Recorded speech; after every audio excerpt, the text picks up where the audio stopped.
मथुरा लोकसभा के लिए मतगणना व्यवस्था बिल्कुल माकूल है। हमने कल और परसों में भी यहाँ का भ्रमण करके सारी व्यवस्थाओं का जायज़ा लिया और अभी 6:30 बजे हमने स्ट्रांग रूम खोले हैं और उसके बाद पोस्टल बैलेट और ईडीसी उसकी मतगणना हो रही है और उसके बाद अब 8 बजे से वास्तविक जो मतगणना है ईवीएम्स की वो प्रारंभ हो गई है। क्या सर कुछ पता चला अभी तक कि किस कुछ रुझान अगर कुछ आया हो? नहीं, अभी तो it's too early to say anything. अभी मतगणना जस्ट शुरू हुई। वॉलेट पेपर का सर कुछ रिजल्ट पता चला? अभी तो वो भी काउंटिंग चल रही है, एकदम से किसी निर्णय निष्कर्ष पर पहुँचने से। सर पोस्टल बैलेट्स की संख्या क्या सामने आ सकी है? कुल कितने पोस्टल बैलेट्स हैं? कितने हैं? कुल 263 पीबी। प्रक्रिया देखिए, जैसा माननीय भारत निर्वाचन आयोग का निर्देश था, 17 मथुरा लोकसभा क्षेत्र की मतगणना ठीक 8 बजे हमारी शुरू हो चुकी है। सबसे पहले पोस्टल बैलेट की काउंटिंग और ईटीपीबीएस की स्कैनिंग, जो प्री काउंटिंग का स्टेज है, वो शुरू किया गया। उसके बाद जो हमारी विधानसभाओं वाइज हम लोगों ने ईवीएम मशीनों की भी काउंटिंग शुरू की है।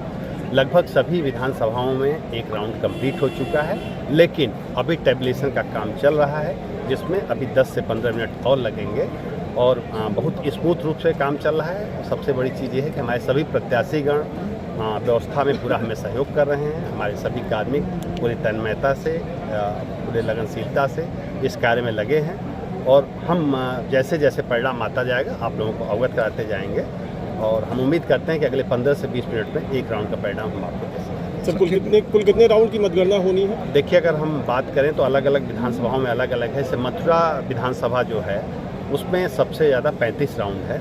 नेक्स्ट पे बलदेव है उसके बाद, जहाँ पर 32 राउंड है। बाकी विधानसभाओं में 29 से 30 राउंड है, तो मैक्सिमम 35 राउंड हमारा चलेगा मतगणना।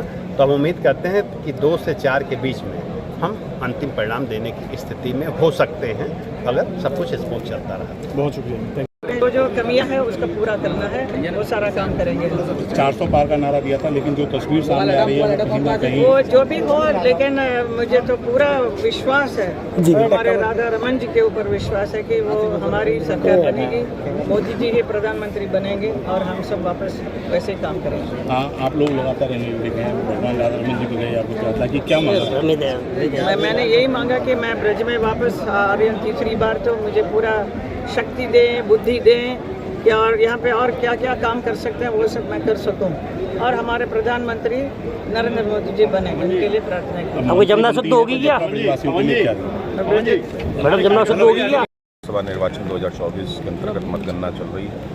त्रिस्तरीय सुरक्षा व्यवस्था माननीय भारत निर्वाचन आयोग के निर्देशानुसार यहाँ पे लगाई गई है, जिसमें जो हमारा आइसोलेशन एरिया है, काउंटिंग हॉल्स है, वहाँ आसपास सीएपीएफ की डिप्लॉयमेंट है। इनर कॉर्डन में हमारी स्टेट आर्म पुलिस जो पीएसी है उसकी डिप्लॉयमेंट है और आउटर कॉर्डन में हमारी सिविल पुलिस की डिप्लॉयमेंट है। पर्याप्त संख्या में पुलिस बलों का डिप्लॉयमेंट यहाँ पर किया गया है। इसके अलावा जो मतगणना परिसर है पूरा जो मंडी है, उसके बाहर भी ट्रैफिक की और सिविल पुलिस की पर्याप्त व्यवस्था की गई है। साथ ही साथ हमारी QRTs भी पर्याप्त संख्या में शहर के विभिन्न क्षेत्रों में लगी हुई हैं। प्रॉपर सुरक्षा व्यवस्था के बीच माननीय आयोग के निर्देशानुसार निष्पक्षतापूर्वक, शांतिपूर्वक और पारदर्शी मतगणना हो, इसकी पूरी व्यवस्था पुलिस और प्रशासन ने यहाँ पे कर रखी है। सभी प्रत्याशी तथा उनके एजेंट्स से बार बार हम लोग वार्ता कर रहे हैं, उनकी उपस्थिति, वो लोग भी पूरी तरह से व्यवस्थाओं से संतुष्ट हैं। आप सबके सहयोग से, समस्त जनपद वासियों के सहयोग से जिस तरह मतदान की प्रक्रिया पूरी शांतिपूर्ण, निष्पक्षता से और पारदर्शी तरीके से संपन्न कराई गई है, अब इस चुनाव के आखिरी पायदान पर जहाँ पर हम लोग हैं मतगणना, इस जिम्मेदारी को भी उसी तरह निष्पक्ष, पारदर्शी और शांतिपूर्ण तरीके से संपन्न कराया जाएगा। सर परिणाम के बाद भी जनपद में पुलिस अपनी तरफ से नज़र रखेगी? बिल्कुल, जो परिणाम के बाद भी जो पुलिस की विजिबिलिटी है, प्रेजेंस है, वो बनी रहेगी, जिससे किसी भी तरह की कहीं भी विवाद झगड़े की स्थिति ना हो, उसके लिए पूरी तैयारी कर ली गई है।